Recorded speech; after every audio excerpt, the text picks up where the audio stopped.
Okay, so hello everyone. This is Crypto Bull signing on. This is my first video recording here on my screen. I just wanted to give you sort of like a better idea as to right now the short-term ramifications of this Bitcoin volatility.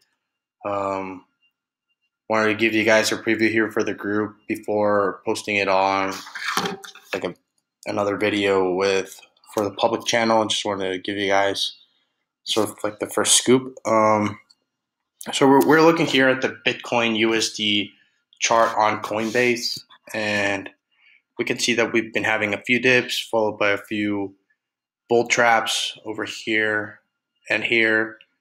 This might be setting up to be another one. That's why I don't want to tell you guys to buy right now. Volume has been very high the past few days, so that shows that there's a lot of there's like a lot of volatility and a lot of movement in the markets. Right now I'm looking at the 30-minute time frame because we want to focus on the short-term ramifications of this rather than the long-term ones right now. So I'm just going to zoom out a little bit more. I'm using, just to be sure, I'm using a log scale with an auto just so I didn't imagine it changes as I move the chart. So here's a few things that I want to point out. The whole crypto community has been calling bottoms a few times. First at 10K, then at 8, then at 9K, then at 8.2K, then at 7.4K, and so on and so forth. So it's really hard to call the bottom on anything, but you can find sort of like ideal buying places. So, for example, you could first, where is this drawing tool here? So the best thing to do is to sort of like hindsight 2020. You wouldn't be doing this right now, but you would be buying a little bit here. Then you would be setting another limit order right here. Then you would be setting another limit order right here. So you don't go all in here and you don't go all in here in case because this area could never be reached, and this area could like not be the bottom as it was. So that's the strategy that I try to recommend with you guys. That's why when you're saying like, oh, do I buy the dip? It's like, yes, but don't buy it like 100%. Just set a few buy limit orders and continue moving on from there. So let's draw a few lines. Okay. So what I'm looking at here is sort of like a repeat of past patterns. Specifically, I'm looking at these two. These two look very, very similar. It looks like here we go. Let's get a head and shoulders.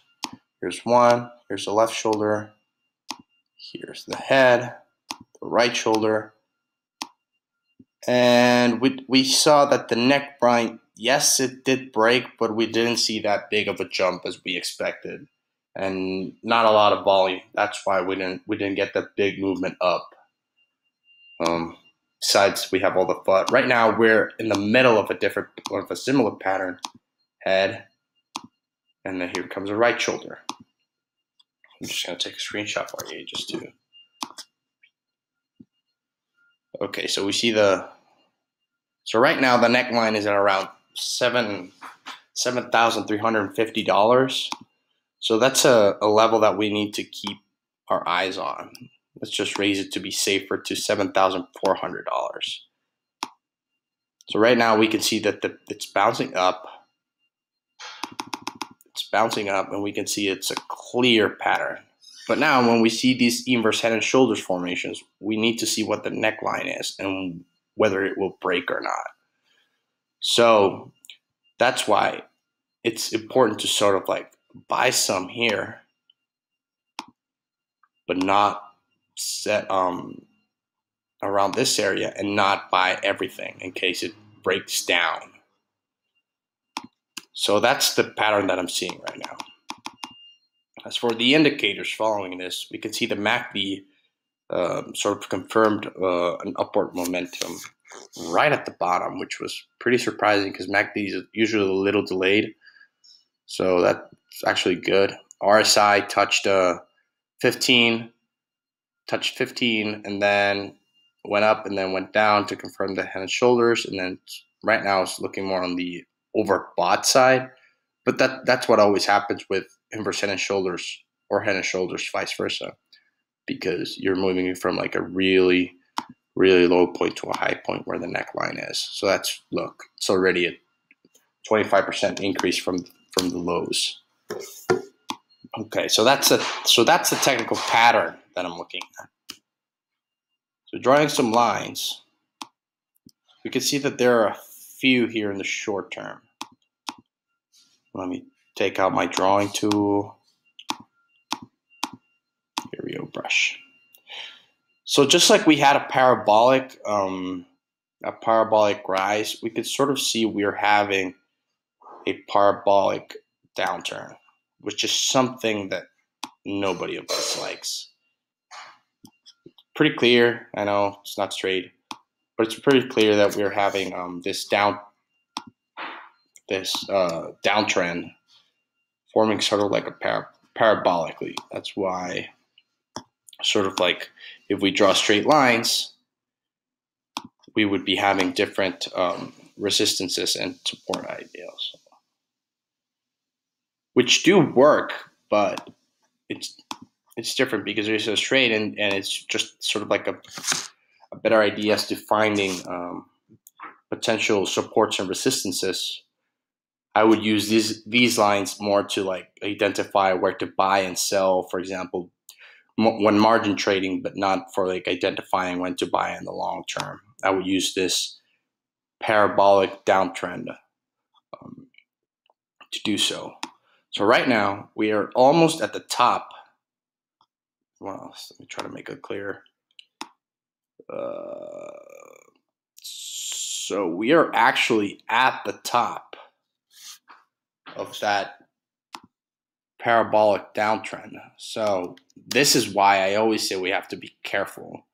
We need to break this one.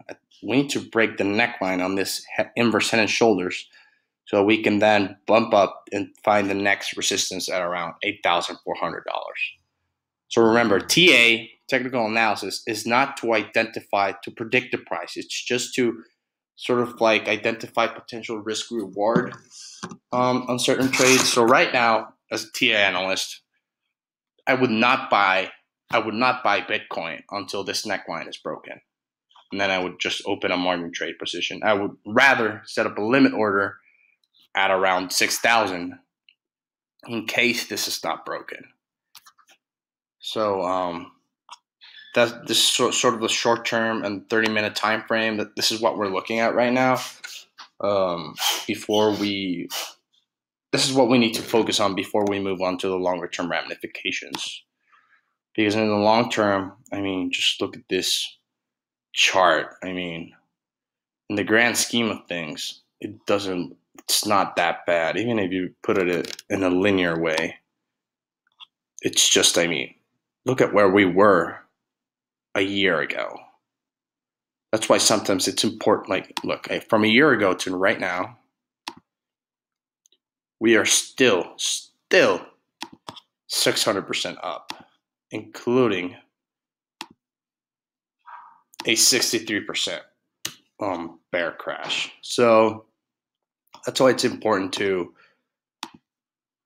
look at the short-term ramifications right now. And let's put it in log scale again.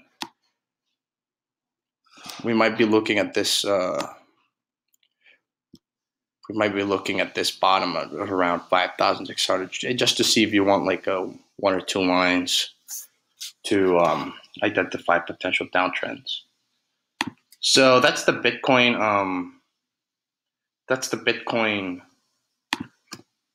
The technical analysis chart that I have for you right now. I don't know. Let me know if you have any questions, any suggestions to how I can improve this video, or what I can do.